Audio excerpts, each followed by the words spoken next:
ட்ராமாவோட ஸ்டார்டிங்லேயே ஹீரோயினுக்கு வந்து ஆக்சிடென்ட் ஆகி இப்போதான் கண்ணு முழிக்கிறாங்க.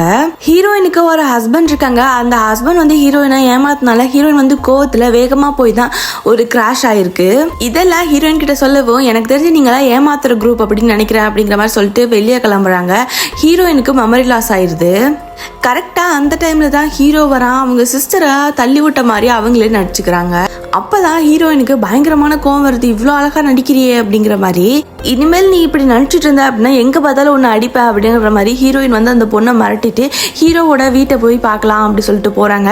அங்கே போய் பார்த்தா தான் ஹீரோயின் பயங்கரமாக ஷாக் ஆகிடுறாங்க. இவ்வளோ பெரிய பணக்கார பையன் நம்ம கல்யாணம் பண்ணிருக்கோமா அப்படின்னு. ஹீரோயினுக்கு இன்னுமே நினைப்பு நம்ம இன்னும் 18 வயசுல தான் இருக்கோம் அப்படிங்கிற மாதிரி. அப்போ தான் ஹீரோயின் அவளோட ஃபோன் எடுத்து பார்க்குறா. அவகிட்ட நிறைய காசு இருக்கு. இந்த காசு முடிகிற வரைக்கும் நம்ம ஷாப்பிங் பண்ணலாம் அப்படிங்கிற மாதிரி ஷாப்பிங் மால் கிளம்பி போய் இவளுக்கு பிடிச்சது எல்லாத்தையும் வாங்குறா. அவளோட வாழ்க்கையே ஒரு நாள்ல மாறிடுச்சு அப்படின்னு நினைக்கிறா.